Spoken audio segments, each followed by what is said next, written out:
¿Quién fue el entrenador? Porque antes has nombrado a Quique Sánchez Flores, que dijo, Alberto va a llegar a la élite.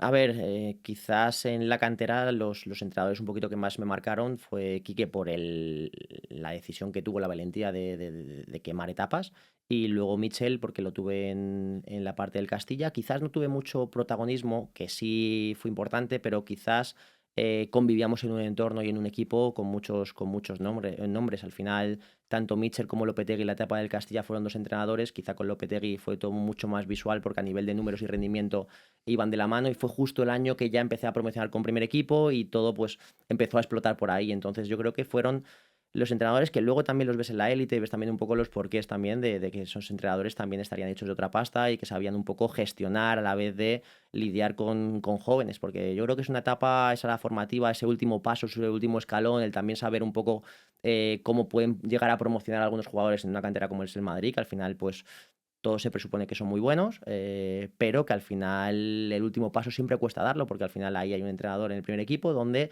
pues esa creencia o esa iniciativa de tener o de pensar que hay uno, dos, tres, cuatro espacios para jugadores canteranos, a veces lo ha habido y a veces no lo ha habido. Ujú. Nombrabas también a Michel. ¿Cómo de complicado era para ellos a nivel de gestión de egos Ujú. vuestro vestuario? No éramos un buen grupo, Sí. sí, éramos chicos que a veces podíamos ser algunos de nosotros más o menos inmaduros, yo creo que era bastante maduro, por ahí a veces éramos un tanto inconscientes, de hecho, por ejemplo, nosotros tenemos un descenso del cual yo pues me sigo pegando cabezazos porque tenemos una generación buenísima, pero quizás esa inmadurez o ese no saber, esa inconsciencia de lo que te estás jugando con 18, 19 años en una categoría como es la segunda división, y no es que pase antes, sino que ahora mismo casi todos los filiales que juegan en segunda división en un porcentaje muy alto terminan descendiendo, terminan perdiendo la categoría, y eso es un patrón que se repite, y no es porque los jugadores no tengan nivel, los jugadores 2, 4, 6 años después están en el fútbol profesional, pero quizás en ese momento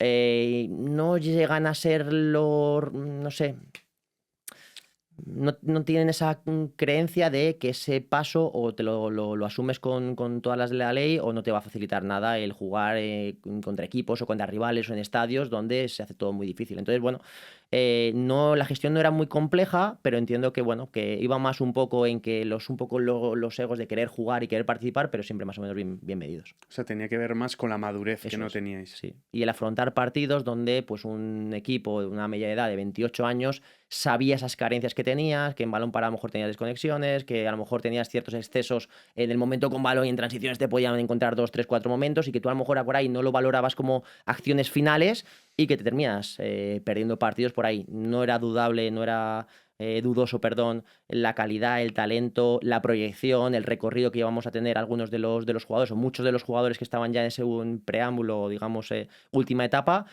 pero al final las categorías están por lo que están, y cuando vas a primera división es máximo nivel, cuando estás en segunda hay grandísimos jugadores, cuando estás en primera ref o en segunda división B como era antiguamente hay jugadores que han venido de vuelta o algunos que están empezando a crecer, y que todas las etapas y las categorías están por algo. Ujú.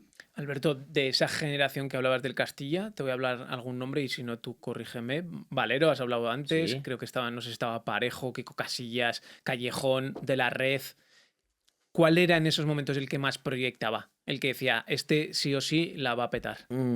A ver, teníamos ahí Parejo y Callejón, llegaron al final del año. Ellos estaban en Real Madrid C, y en los últimos partidos, quizá en el último mes, asomaron un poco con nosotros, pero estaba Negredo, que realmente a nivel de rematador se veía que tenía muchísimos recursos. Estaba Mata, estaba Borja Valero, estaba Esteban Granero, estaba Adrián. O sea, teníamos Borja Valero, luego atrás Sergio Sánchez, Miguel Torres. Kiko Hay un Casilla, cojo, ¿no? ¿eh? No, no, o sea, Kiko entiendo. Casilla, ¿no? También, Es que portero, portero ¿o no? teníamos Codina, Adán, Kiko Casilla, o sea, tres Los porteros. tres llegan. Los tres han llegado y Sí, sí. con muy buena trayectoria los tres. Y los tres conviven ahí, ¿sabes? Y dices, bueno, pues cuando tú la portería la tienes de esa manera cubierta, pues ves el nivel muchas veces de la plantilla, ¿sabes? Era una plantilla que se disfrutaba mucho, pero al final, pues bueno, pues eso está ahí marcado, es un punto negro que tengo ahí un poco tal, pero que al final pues entiendo que a todos nos ha servido y todos, si hablas ahora un poco de esa etapa, dices en qué momento tal, si pudiésemos volver atrás, seguramente que lo gestionaríamos de manera diferente. Que por cierto, tú, fulano, si quieres ver a Kiko Casillas 3 Champions, tienes el capítulo por ahí, ¿no? Lo puede ver en algún sitio, ¿no? Sí, sí, fue de los primeros. Gracias a Kiko, le mandamos un abrazo. Un No abrazo. éramos nadie y apareció por aquí un día lluvioso de Con sus Madrid. 3 Champions. Preocupado. Menudo crack. Qué bueno. Me flipa que llegasteis todos a profesional. Obviamente ya sabemos que el Real Madrid es el Real Madrid, pero aparte de capacidad para haber llegado, Ujú. ¿qué otras cualidades tenía ese equipo para llegar en semejante porcentaje?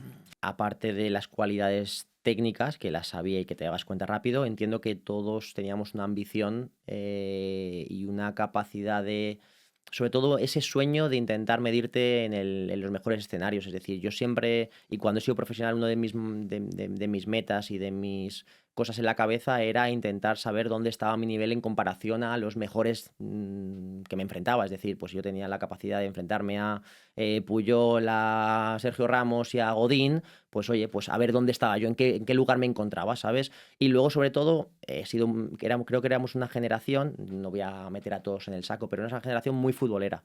Y creo que cuando tú eres futbolero, cuando lo vives, cuando lo sientes, que no significa que, porque he tenido compañeros que vamos a ir a jugar un partido a las 6 de la tarde y hasta las 4 están viendo, yo qué sé, el MotoGP, ¿sabes? Y no les interesa prácticamente nada, lo único que luego desarrollan unas capacidades o tienen unas capacidades brutales, pero no les encanta el fútbol. Pero yo creo que en ese momento se daba un grupo donde éramos muy futboleros y nos encantaba lo que hacíamos y lo disfrutábamos mucho. Entonces, cuando eso te pasa, pues cuando cada uno íbamos cumpliendo etapas y yendo a cada club, creo que al final pues hemos tenido recorrido en parte también por eso. Ujú. Y aquí, Alberto, a mí me gusta mucho la pregunta de qué diferencia hay entre un Parejo, un Alberto Bueno o un Callejón, top de primera división o bastante asiduos en primera división, con un Raúl Yunguti, una leyenda. ¿Cuál es la diferencia? A ver, yo he tenido la capacidad de jugar, por ejemplo, Raúl, yo siempre lo he puesto como un ejemplo para mí, ¿sabes? O sea, no ha sido mi ídolo, que siempre digo que ha sido Ronaldo Nazario, porque me ha flipado, ¿sabes? Ha sido desde pequeñito, ha sido, no sé, como algo que veía, es algo como tan inalcanzable, tan sobrenatural que me encantaba, pero no me podía parecer a él nunca, o sea, tenían cualidades tan diferentes que no lo podía ver como un espejo al que parecerme. Y Raúl era como algo más terrenal.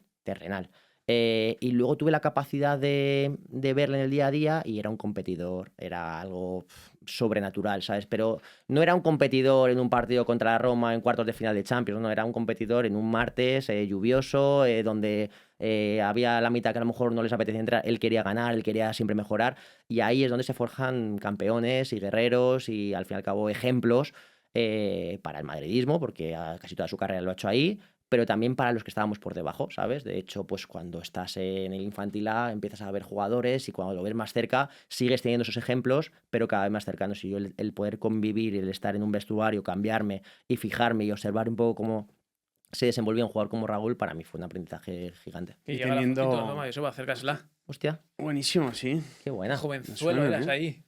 Y Hostia. el otro es Marcelo, ¿no? Que está jovencísimo Marcelo también. y Wesley Sneijder. Sneijder. Hostia, buenos peloteros, ¿eh? A este momento le precede otro momento en el que tú te crees que vas a llegar arriba del todo.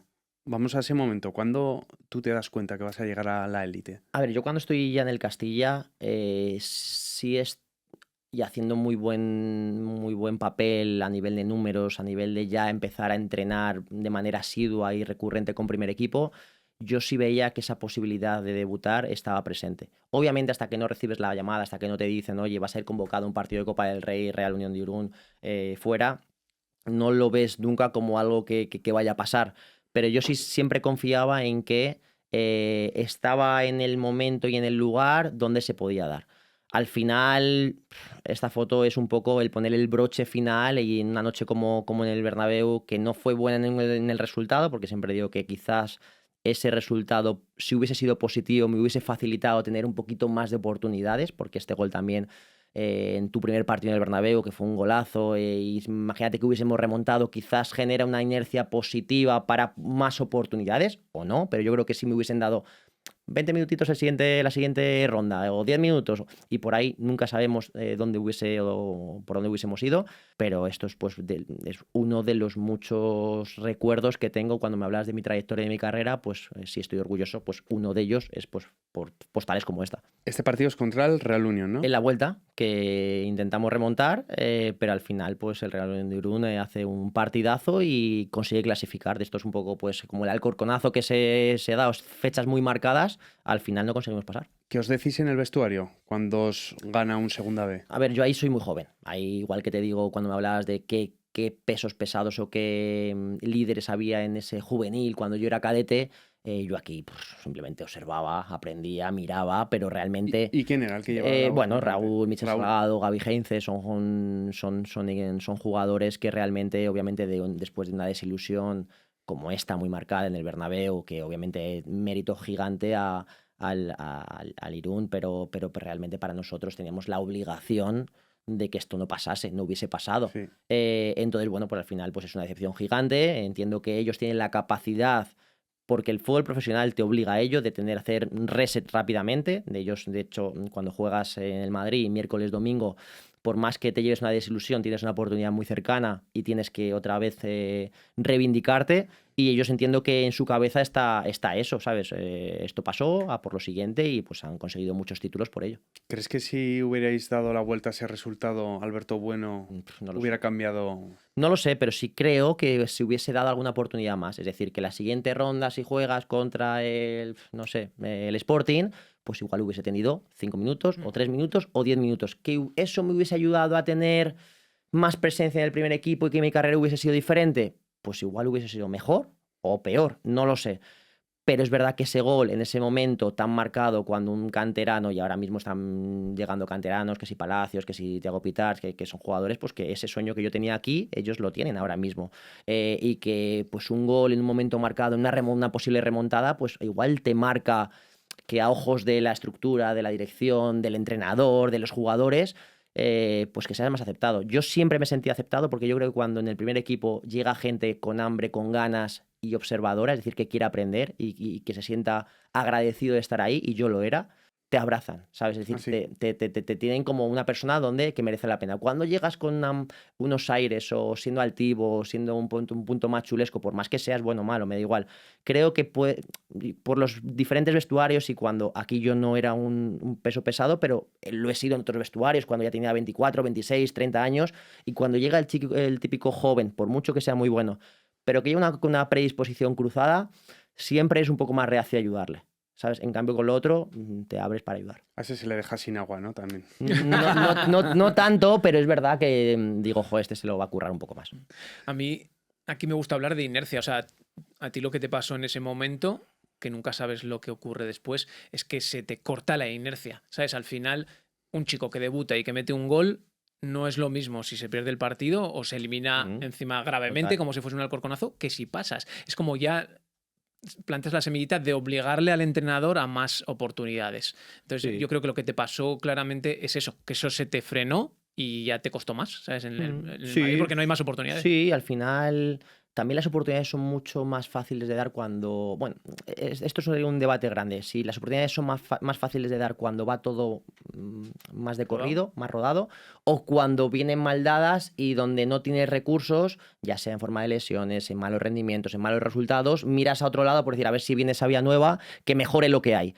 En mi caso era una situación donde el club o el equipo no estaba pasando por el mejor momento, el Barcelona estaba empezando a crecer y se estaba empezando a asentar como un equipo un tanto intratable, por decirlo de alguna forma, y había un cambio de entrenador y eso al fin y al cabo no ayudó para que se diese ese escenario de apostar realmente por un jugador. Yo estaba, como otros muchos, pero en mi caso estaba haciendo todo lo posible a nivel de números y de apariciones y de prestaciones para merecerme esa oportunidad, o 2, o 3, o 10, pero al final era un entorno que había que tener mucha personalidad y muchos huevos, por decirlo de alguna forma, decir, oye, hay que meter a este. Eso ya lo ¿sabes? editará Álvaro. No, que va, se pone. Ahí había bestias como, corregirme, Cannavaro, Van Nistelrooy, Sí. Raúl. Sí, ¿Tú ahí Casillas. te sentías a la altura o acomplejado en algún momento? No, acomplejado no. pero se sabía que había nombres gigantes, ¿sabes? O sea, yo, por ejemplo, siempre digo, cuando estaba en el Rayo y marco casi 20 goles, entre comillas, y siempre lo digo entre comillas, porque sí sentía que estaba a la altura de grandísimos nombres del panorama nacional a nivel de goles, como ha dicho Aduriz, como ha dicho Griezmann, como ha dicho Luis Suárez, no te digo Messi y Cristiano, porque al fin y al cabo esos superaban con creces, pero sí un poco el segundo escalón. ¿Por qué? Vaca, jugadores que hacen muchos goles, pero es que yo estaba comiendo un poco en esa misma mesa. Eso es. Pero es diferente a cuando yo era un chico canterano, un chico joven, que todos esos han sido todos mis ídolos, ¿sabes? Especialmente los jugadores más ofensivos, pero yo veía a Guti, que era una maravilla verlo, y tú al fin y al cabo, por mucho que quisieras desarrollar tus capacidades, no le llegabas ni a la suela de esos jugadores. Pero sí tenía mi amor propio y mi perspectiva de, oye, yo tengo cualidades muy buenas y válidas para aportar. ¿En qué lugar, en qué momento, de qué forma? No lo sé. Quizás me tienen que ayudar un poco a que eso empiece a descubrirlo. Pero joder, yo con mi edad tenía cosas interesantes.